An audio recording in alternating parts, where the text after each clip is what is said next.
Warahmatullahi wabarakatuh. Di sini saya ingin menjawab soal remedial tugas Tamara Salbila NIM 21121401666 tugas perikatan. Yang pertama itu ada tentang overmatch absolute dan overmatch relatif. Jadi overmatch absolute itu adalah suatu keadaan memaksa yang menyebabkan suatu perikatan bagaimanapun tidak mungkin akan dilaksanakan. Nah, overmatch absolute ini dia itu bersifat objektif. Sedangkan overmatch relatif itu dia bersifat subjektif, yang dimana suatu keadaan yang mana pelaksanaannya itu masih bisa dilaksanakan namun butuh pengorbanan. Nah, lanjut ada soal yang nomor 2. Soal nomor 2 itu apa sih rukun akad dan syarat akad? Yang pertama, syarat akad itu adanya ijab dan kabul. Sedangkan rukun akad itu ada orang yang berakad, objeknya, tujuannya, dan juga ijab kabul dan objeknya itu maksudnya adalah bendanya. Lalu lanjut yang nomor 3, soalnya adalah tentang perjanjian sepihak. Nah, perjanjian sepihak itu mengapa disebut sebagai perbuatan melanggar hukum? Kenapa disebut dengan perbuatan melanggar hukum? Karena perjanjian sepihak itu pemutusan perjanjian sepihak itu sudah diatur dalam pasal 1338 ayat 2 KUH Perdata.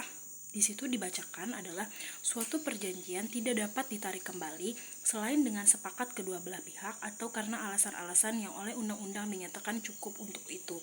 Nah, jadi kesepakatannya itu dari awal karena sebuah perikatan itu menjanjikan untuk kedua belah pihak, namun jika perjanjian itu hanya diputuskan oleh sebelah pihak, maka itu tidak bisa. Makanya itu disebut dengan perbuatan melanggar hukum. Lanjut, adanya soal nomor 4.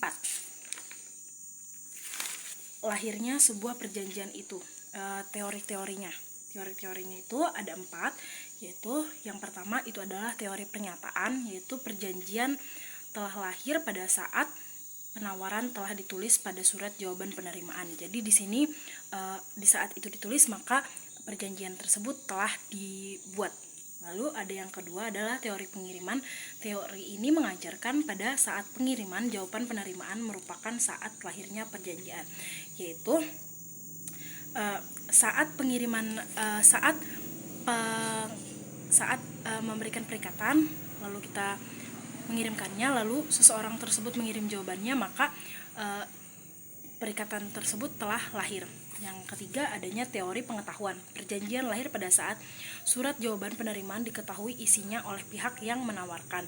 Jadi di saat isinya telah dilihat oleh sang penerima, maka di situ terjadilah sebuah perjanjian atau perikatan.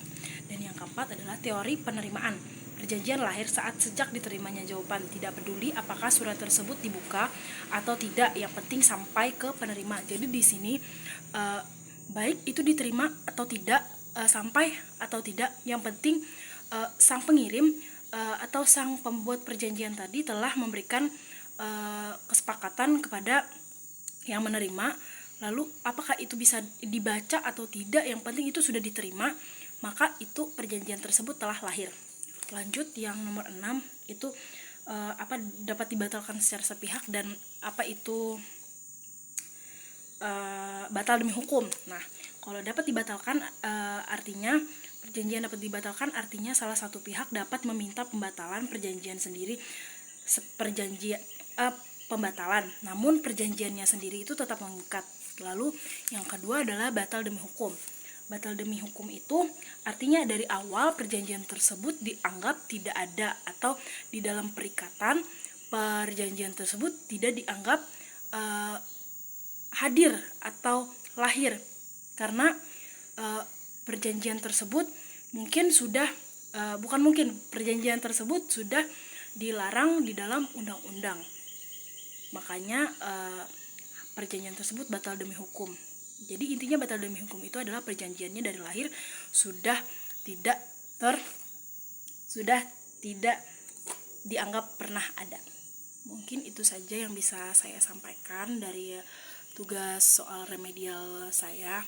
Mungkin bisa diterima. Terima kasih Ibu Tri sudah mengajar selama ini dengan baik. Itu yang bisa saya terima selama ini. Mungkin itu saja. Wassalamualaikum warahmatullahi wabarakatuh. Terima kasih, Bu.